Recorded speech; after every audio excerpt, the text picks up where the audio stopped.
Hello guys, very good evening. Welcome to our channel RK's Teaching. So today நம்ம என்ன பார்க்கலாம் அப்படின்னா rates of income tax applicable for assessment year 2021. Okay, so we all know that our previous year is 2019-20 and our assessment year is 2020-21. Okay, so under income tax we have classified into two types. One is normal rates of income tax and another one is specific rates of income tax. Okay, so first நம்ம பார்க்க போறது normal rates of income tax. Okay, so in case of an individual resident or non-resident, HEF, AOP, BOI, AJP இவங்களோட tax slab rate எவ்வளவு அப்படின்னா up to rupees 2,50,000 nil and 2,50,000 to 5 lakh 5%, 5 lakh to 10 lakh 20%, above 10 lakh 30%. So இங்க வந்து either இவங்க ரெசிடெண்டா இருந்தாலும் சரி நான் ரெசிடெண்டா இருந்தாலும் சரி in case of individual.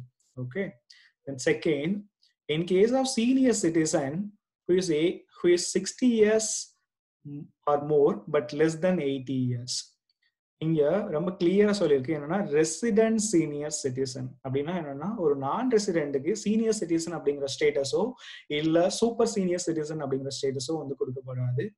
அதனால ஒருத்தனை சீனியர் சிட்டிசன் இல்ல சூப்பர் சீனியர் சிட்டிசன் சொல்லி ஒருத்தரை சொல்லணும் அப்படின்னா அவர் வந்து என்னவா இருக்கணும் அப்படின்னா ரெசிடென்டா இருக்கணும். ஓகே, அவருக்கு வந்து up to rupees 3 lakh it is nil, 3 lakh to 5 lakh 5%, 5 lakh to 10 lakh 20%, above 10 lakh 30% in case of senior citizen.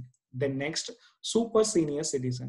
In case of super senior citizen who is aged more than 80 years, okay, 80 years or more than 80 years, taxable income and tax rate up to 5 lakh it is nil, 5 lakhs to 10 lakh 20%, above 10 lakh 30%. So these are the normal slab rates applicable for individual HEF, AOB, BOI, AJP. Okay, next, for partnership firm, limited liability partnership and local authority, அவங்களுக்கு tax rate flat rate எவ்வளவு அப்படின்னா 30%. Then for cooperative society, up to rupees 10,000 taxable income 10%, and 10,000 to 20,000 20%, above 20,000 30%. Then for domestic company, கம்பெனியை நம்ம Prada ரெண்டா பிரிச்சுக்கிறோம். ஒன்னு domestic company, இன்னொன்று foreign company. So in case of domestic company, அவங்களோட total turnover இல்லை gross receipt during the previous year 2017-18 does not exceed rupees 400 crore அப்படின்னா 25%. And in any other case it is 30%. என்ன இந்த 3 points வந்து சொல்லாம இங்க skip பண்ணி வந்துட்டு நினைக்கிறீங்களா? இந்த 3 பாயிண்ட்ஸ் வந்து latest amendments during last 2 years. So இது வந்து பேசணும் அப்படின்னா maybe it will take more time, so maybe we need to discuss in a separate video while doing assessment of companies. So இப்போதைக்கு நீங்க ஞாபகம் வச்சுக்க வேண்டியது என்ன அப்படின்னா, in case of domestic company, அவனோட total turnover or gross receipt previous year 2017-18ல 400 crores exceed ஆகுதுன்னா 25%, any other case 30% அப்படின்னு ஞாபகம் வச்சுக்கோங்க. Then for foreign company, nature of income நம்ம செக் பண்ணோம். இன் கேஸ் ஆஃப் ராயல்டி இல்ல fees for technical services receive from Indian government or Indian concern and the same agreement has been approved by central government அப்படின்னா நமக்கு tax rate வந்து எவ்வளவு அப்படின்னா 50%. In case of any other income it is 40%. So these are the normal rates of income tax. Okay, then apart from this we have surcharge for all the type of assessees. Previously or 4 years முன்னாடி வந்து surcharge is applicable only for companies. Now it is applicable for all the assessees. So one by one we'll see. Individual HEF, AOB, BOI, AJP இவங்களோட total income, but the total income greater than 50 lakh but it is less than or is equal to 1 crore. 50 லட்சத்துக்கு மேல இருக்கு but இது வந்து 1 லட்சத்துக்கு கீழே இல்ல 1 லட்சம் அப்படி இருக்கு அப்படின்னா 10% வந்து என்ன அப்படின்னா சர்சார்ஜ். அண்ட் 1 crore மேல இருக்கு 2 crore உள்ள இருக்கு அப்படின்னா 15%. and 2 crore மேல இருக்கு 5 crore உள்ள இருக்கு அப்படின்னா 25% and more than 5 crore இருக்கு அப்படின்னா 37%. ஸோ இங்க நம்ம என்ன பார்த்துருக்கோம்னா நம்மளோட நார்மல் ஸ்லாப் ரேட்ல இருக்கிறதுலே ஹையஸ்ட் ரேட் 30% அண்ட் சர்சார்ஜ்லேயே இருக்கிறதுல ஹையஸ்ட் ரேட் வந்து எவ்வளோனா 37%.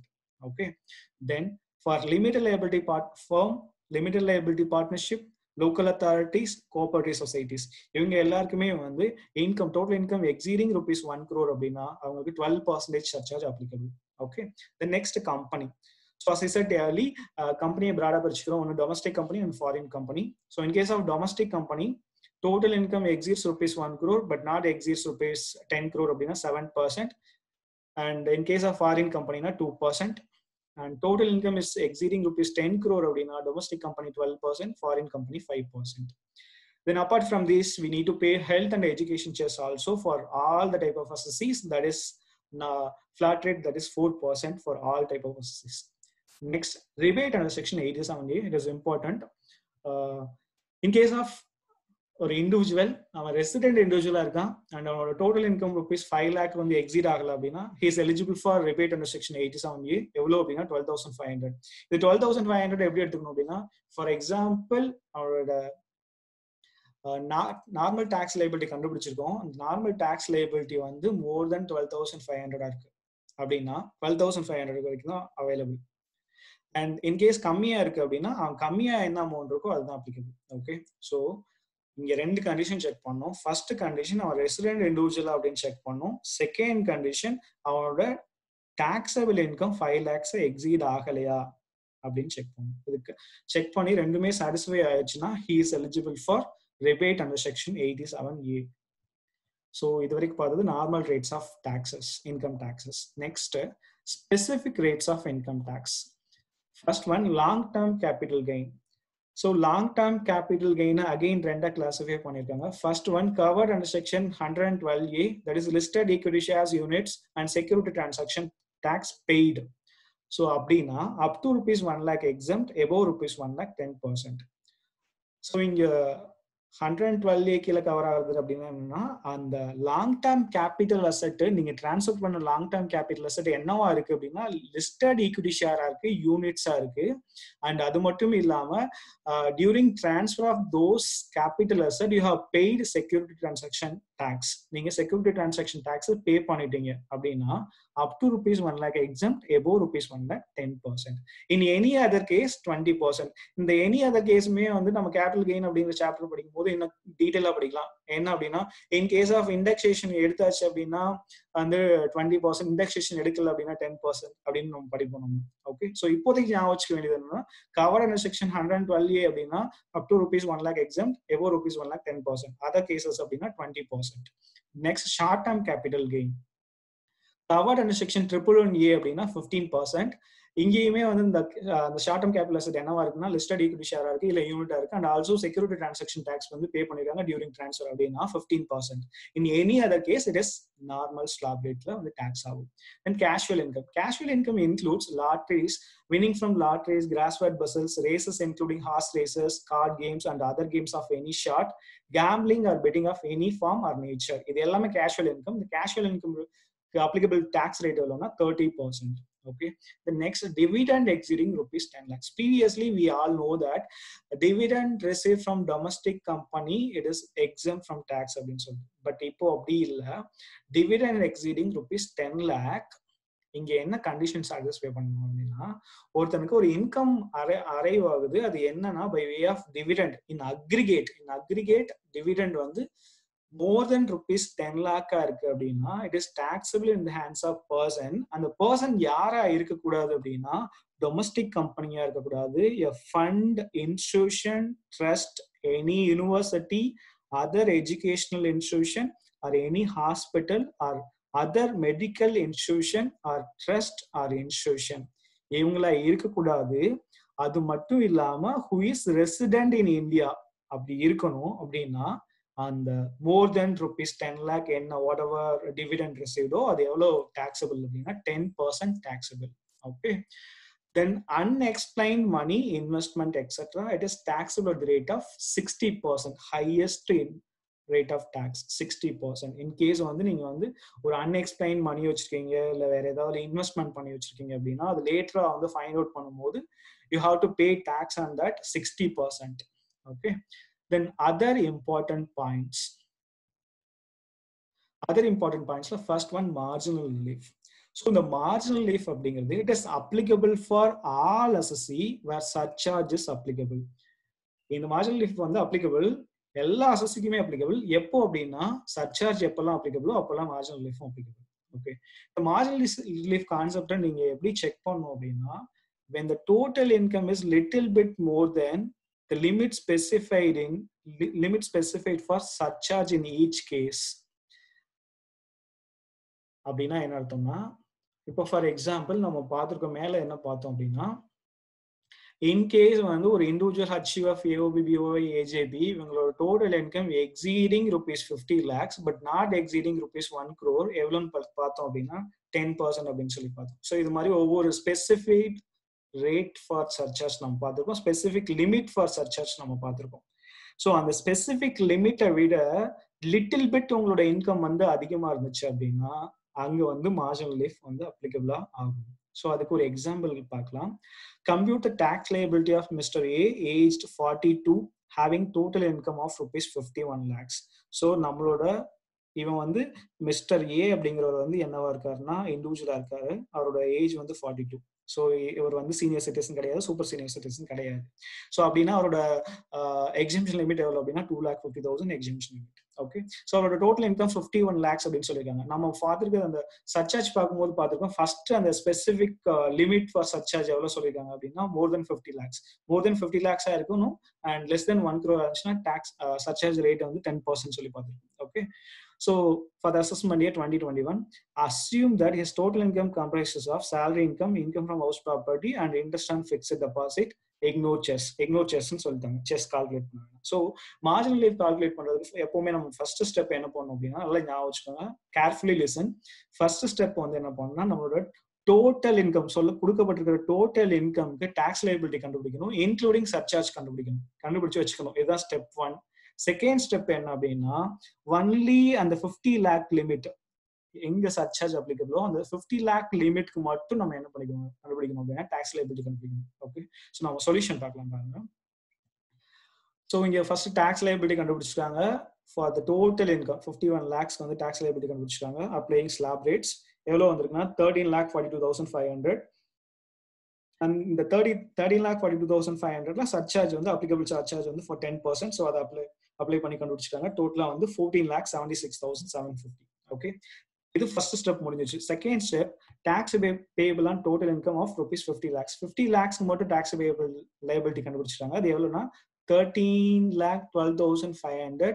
இங்க சர்சார்ஜ் இல்ல, ஒன்லி டாக்ஸ் லைபிலிட்டி மட்டும் தான் இருக்கு. Okay, and excess state tax payable இப்போ இந்த 50 lakh மேல 1 lakh அதிகமா நம்ம வச்சிருக்கிறதுனால நம்ம எக்ஸஸா டாக்ஸ் பே பண்ண வேண்டியது எவ்வளவு இருக்கு அப்படின்னா 1,64,250. இங்க நல்லா கவனிக்கணும், இன்கம் எக்ஸீடிங் ₹50 lakh எவ்வளவு 1 lakh. அந்த 1 lakh அதிகரிச்சதுக்கு நம்ம எவ்வளவு டாக்ஸ் அதிகமா பே பண்ண வேண்டியிருக்குன்னா 1,64,250 பே பண்ண வேண்டியிருக்கு. மேபி இந்த 1 lakh நம்ம அதிகமா ஏர்ன் பண்ணலன்னா நம்ம எவ்வளவுதான் பே பண்ணியிருந்திருப்போம்னா 13,12,500 தான் பே பண்ணிருப்போம். பட் இந்த 1 lakh அதிகரிச்சதுனால நம்ம இவ்வளவு வந்து எக்ஸஸா பே பண்ண முடியும். அந்த கேஸ்ல இந்த excess tax payable and income exceeding ₹50 lakhs இந்த ரெண்டுக்குள்ள டிஃபரன்ஸை நம்ம என்னவா எடுத்துக்கலாம்னு சொல்றாங்கன்னா மார்ஜினல் ரிலீஃபா எடுத்துக்கலாம். தட் இஸ் 64,250 அப்படின்னு சொல்றாங்க. ஸோ இந்த 14,76,750ல மார்ஜினல் ரிலீஃப் 64,250 கழிச்சது போக டாக்ஸ் பேயபிள் எவ்வளவுதான் அப்படின்னா 14,12,500. Okay, next maximum marginal rate. So நான் என்னோட ப்ரீவியஸ் வீடியோல மேக்ஸிமம் மார்ஜினல் ரேட்னா என்ன சொல்லியிருப்பேன் அப்படின்னா highest slab of income in case of individual, AOB, BOI as the case may be specified in the Finance Act of the relevant year. So இங்க highest slab rate நம்ம என்னன்னு பார்த்துருக்கோம்னா 30% தான் highest slab ரேட்னு பார்த்துருக்கோம். And highest surcharge எவ்வளோன்னு பார்த்துருக்கோம்னா 37% பார்த்துருக்கோம். And education health and education cess வந்து applicable for all type வாசஸ் எவ்வளோனா 4% அப்படின்னு பார்த்துருக்கோம். ஓகே, ஸோ அப்போ 30% highest slab rate, அதுல வந்து 37% surcharge, then அதுல வந்து அது ரெண்டும் சேர்த்து அது மேல வந்து health and education just 4% நீங்க போட்டீங்கன்னா இந்த ரேட் கிடைக்கும் 42.744%. இதுதான் maximum margin rate. Okay, then rounding off of total income and tax liability section 288A and 288B respectively.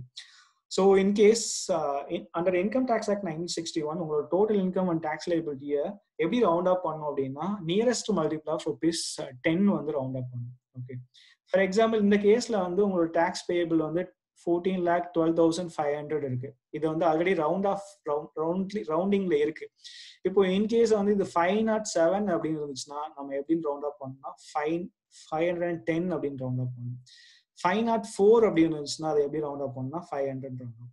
இது டாக்ஸ் லைபிலிட்டி. சேம் வே உங்களோட டாக்ஸல் பில் இன்கம் வந்து இங்க வந்து 51 லேக்னு கொடுத்துட்டாங்க.